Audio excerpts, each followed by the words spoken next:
One thing that's not often discussed about dopamine, but is extremely important to know, that's a low dopamine state, which leads to shaky movements, challenges in speaking, challenges in particular in initiating movement, also experience drops in motivation and affect, meaning mood. They tend to get depressed and so on. If ever you've interacted with somebody who just doesn't seem to have any drive, they've given up, or if you've interacted with somebody who seems to have endless drive and energy, what you are looking at there in those two circumstances is without question a difference in the level of dopamine circulating in their system. There will be other factors too, but the level of dopamine is the primary determinant of how motivated we are, how excited we are, how outward facing we are, and how willing we are to lean into life and pursue things. What dopamine does is dopamine really colors the subjective experience of an activity to make it more pleasurable, to make it something that you want more of. Today, we are going to talk all about dopamine and what drives you to do the things that you do. And you'll come away with a deep understanding of really what drives you. You will also come away with a lot of tools how to leverage dopamine so that you can sustain energy, drive, and motivation for the things that are important to you over long periods of time. There's a molecule in your brain and body that, when released, tends to make you look outside yourself, pursue things outside yourself, and to crave things outside yourself. But if ever you felt lethargic and just lazy and you had no motivation or drive, that's a low dopamine state. If ever you felt really excited, motivated, you are in a high dopamine state. Dopamine is a universal currency for moving us toward goals, and it's the way that you track pleasure. It's the way that you track success. It's the way that you track whether or not you are doing well or doing poorly. And that is subjective. But if your dopamine is too low, you will not feel motivated. If your dopamine is really high, you will feel motivated. And if your dopamine is somewhere in the middle, how you feel depends on whether or not you had higher dopamine a few minutes ago or lower dopamine. This is important. Your experience of life and your level of motivation and drive depends on how much dopamine you have relative to your recent experience. There are a lot of myths about the molecule dopamine. We often hear about so-called dopamine hits. This is, again, something that's just not accounted for in the simple language of dopamine hits, okay? A simple way to envision dopamine hits is every time you do something you like, you eat a piece of chocolate, dopamine hit. You look at your Instagram, dopamine hit. You see someone you like, dopamine hit. All these things described as dopamine hits neglect the fact that if you scroll social media and you see something you really like, dopamine hit. Sure, there's an increase in dopamine. But then you get to something else and you go, not that interesting. However, had you arrived at that second thing first, you might think that it was really interesting. If you had arrived to that second Instagram post 3 days later or 4 days later, you might find it extremely interesting. Again, how much dopamine you experience from something depends on your baseline level of dopamine when you arrive there and your previous dopamine peaks, okay? That's super important to understand, and it's completely neglected by the general language of dopamine hits. This is why when you repeatedly engage in something that you enjoy, your threshold for enjoyment goes up and up and up. The behavior that most of us are familiar with of engaging in something that we really enjoy, going to a restaurant that we absolutely love, or engaging in some way with some person that we really, really enjoy. But if we continue to engage in that behavior over and over again, it kind of loses its edge. It starts to kind of feel less exciting to us. Some of us experience that drop in excitement more quickly and more severely than others, but everyone experiences that to some extent. You are going to achieve, or I should say experience, some sort of dopamine release. You found the reward. That's great. But then it needs to return to some lower level. Why? Well, because if you just stayed there, you would never continue to forage for more. It doesn't just increase your baseline and then stay there. It goes back down.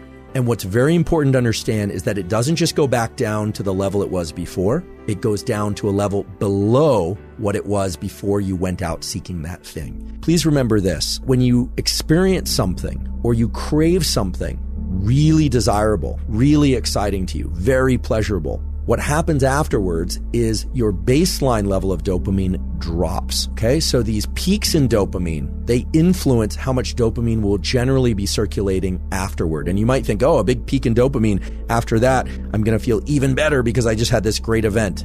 Not the case. What actually happens is that your baseline level of dopamine drops. So dopamine is one of those things that you don't want too high or too low for too long. It's all about staying in that dynamic range, and that's going to be different for everybody. So let's take a look at some of the typical things that people take and do and eat. Some are good for us, some are not good for us.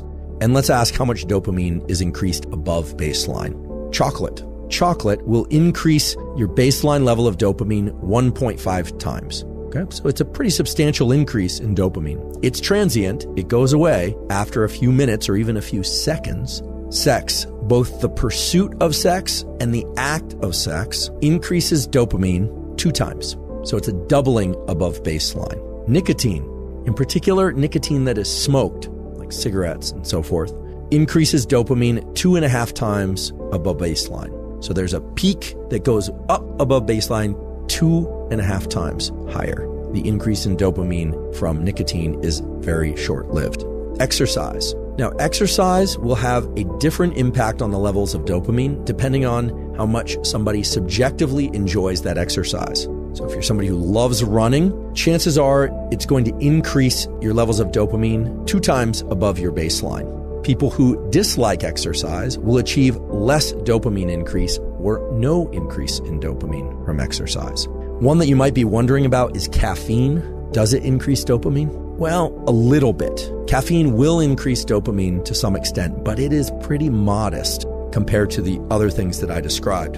However, regular ingestion of caffeine increases upregulation of certain dopamine receptors. So caffeine actually makes you able to experience more of dopamine's effects. There are activities that we can do that will give us healthy, sustained increases in dopamine. First of all, getting into cold water can have tremendously beneficial results on your neuromodulator systems, including dopamine. But then what was interesting is they observed that dopamine levels started to rise somewhat slowly and then continued to rise and reach levels as high as 2.5 times above baseline. The increase in dopamine from cold water exposure of this kind was comparable to what one sees from nicotine, except in this case, it wasn't a rise and crash. It was actually a sustained rise in dopamine that took a very long time, up to 3 hours, to come back down to baseline, which is really remarkable.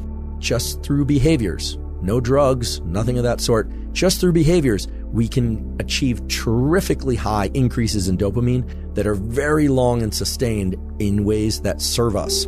Hearing something that reinforces one's prior beliefs actually can evoke dopamine release. So the dopamine pathway is so vulnerable to subjective interpretation that it actually makes it such that when we see something or hear something that validates a belief that we already have, that itself can increase dopamine release. As we start to engage with something more and more, and what we say about it and what we encourage ourselves to think about it has a profound impact on its rewarding or non-rewarding properties. Now, it's not simply the case that you can lie to yourself and you can tell yourself, I love something, and when you don't really love it, and it will increase dopamine. But what's been found over and over again is that if people journal about something, or they practice some form of appreciation for something, or they think of some aspect of something that they enjoy, the amount of dopamine that that behavior will evoke tends to go up. So for people that hate exercise, you can think about some aspect of exercise that you really enjoy. I know this is a hard one for many people, but I do invite you to try removing multiple sources of dopamine release, or what used to be multiple sources of dopamine release, from activities that you want to continue to enjoy or that you want to enjoy more. Layering together multiple things, substances and activities that lead to big increases in dopamine actually can create pretty severe issues with motivation and energy right after those experiences, and even a couple days later. So I'm not saying that people shouldn't take the occasional pre-workout if that's your thing, or drink a cup of coffee or two before working out now and again. But if you do it too often, what you'll find is that your capacity to release dopamine and your level of motivation and drive and energy overall will take a serious hit.